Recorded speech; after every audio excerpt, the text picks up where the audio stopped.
Brazil's favorite game system.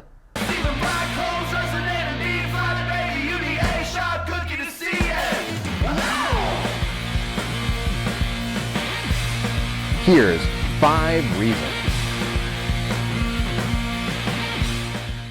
Hi, I'm Arts Retro Gaming Puppet, and this is 5 Reasons. Did you know that more than half of the episodes of this show are about Nintendo systems? Yeah, it's true. And furthermore, of the ones that are actually about Sega systems, all of those include the Genesis in some form or another. So let's go ahead and change that. We're going to talk about a system that's little more than a historical footnote where we come from, the SEGA Master System. The Sega Master System began life as an incremental upgrade to the Sega SG-1000 in Japan. Think of it as the Xbox One X to Sega's version of the ColecoVision. Man, that's a tortured metaphor, ain't it? Since the SG-1000 used card-based games similar to the PC Engine, the Master System in all regions had a slot for these card format games, though most games made natively for it were on cartridges. At any rate, the SMS was known in Japan as the Sega Mark III, and it bombed hard. The final game released for the Mark III in Japan was Bomber Raid in February of 1989. By contrast, it managed to hang on, no pun intended, in the US until late 1991 with the release of Sonic the Hedgehog on the platform. And in PAL territories? Jeez. It kept getting new releases until 1996 in Europe and 1998 in Brazil. 1998! That's the same year the Dreamcast came out in Japan. Here in North America, the console is best known for Tonka fumbling the distribution and the machine getting its lunch eaten by the NES, which, to be fair, also happened in Japan. Well, except for the Tonka part. When all was said and done, the Master System sold roughly 1 million units in Japan and about double that in North America. The NES, by contrast, sold nearly 20 million units in Japan and 34 million units in the US. The Master System had 2 major variants, the original design in most territories, and the Master System 2. In the original version, there was a built-in game of Snail Maze. Later revisions of that model, like the one we have, included Hang-On and Safari Hunt built in. The Master System 2 removed the card slot, so those games are unplayable, as well as the ridiculous 3D glasses made for the console not working on the Master System 2, as they connected using that same card slot. This model also changed the built-in game to Alex Kidd in Miracle World, and eventually, Sonic and Sonic 2 in later PAL territory revisions. You can also play Sega Master System games on other Sega hardware. The power-based converter allowed cards and cartridges to be played on a Genesis, and there was even an adapter for the Game Gear, which allowed cartridge games to be played on that. In light of all of this, the Sega Master System actually got a pretty decent selection of exclusive titles. Sure, more in PAL territories, but even 4 to 5 games I'm about to talk about did get US releases. And yeah, a lot of the heavy hitters got ports, either modern day ones to other systems or at the time to the more regionally successful Game Gear, but still, there's a lot there. So hey, without further ado, here's 5 reasons to own a Sega Master System.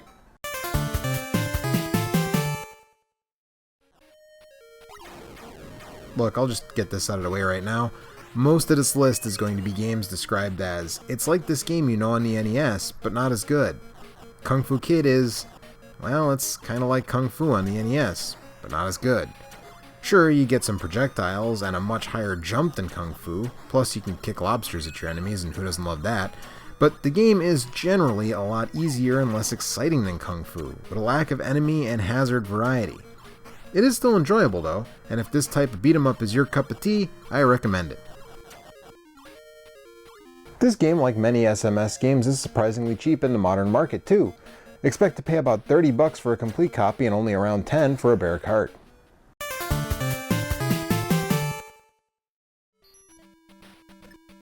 Zillion. It's like Metroid, but not as good. Released alongside an anime series developed in concert with the game, this is an early Metroidvania that mostly involves unlocking doors. Most of the game is seriously busting open capsules to find the codes that unlock that room's door, then moving to the next room and doing the same. It is surprisingly fun despite the repetition and even includes multiple playable characters, but it lacks the atmosphere, tool set, and probably most importantly, a save or password function as seen in Nintendo's genre-defining NES classic. I should have said this in the last entry, but here's another thing you'll get used to me saying this episode. SMS games are surprisingly cheap in the modern market. Expect to pay around $10 for a loose cart.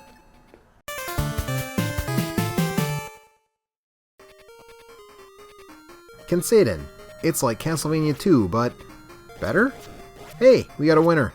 Castlevania 2 is a deeply flawed game.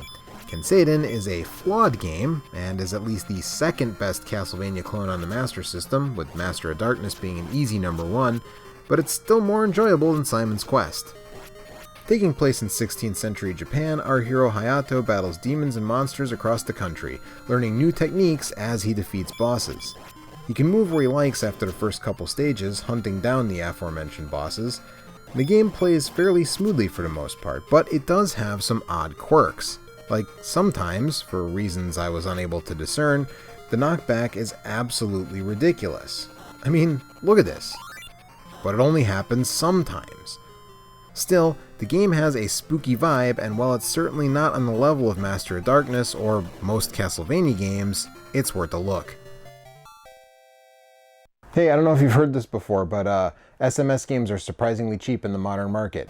Expect to pay about $30 for a complete copy of Kenseiden and around $10 for a bare cart.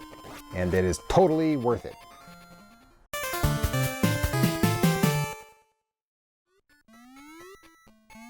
Psycho Fox. It's like Kid Cool on the NES, but hey, this one's actually better too.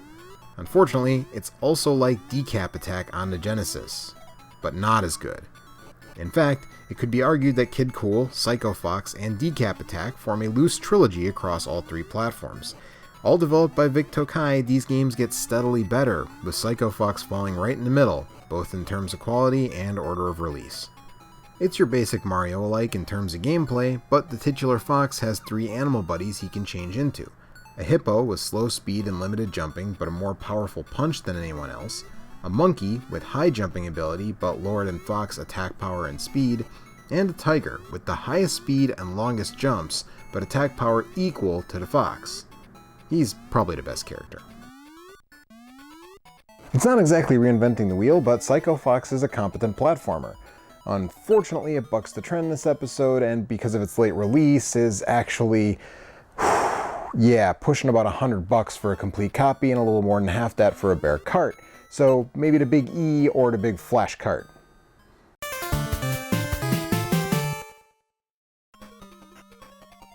Ninja Gaiden. It's like Ninja Gaiden on the NES, but not as good. But that's okay, because Ninja Gaiden on the NES is incredible, so this game still stands out as a fantastic game on its own. One of the best action games on the Master System.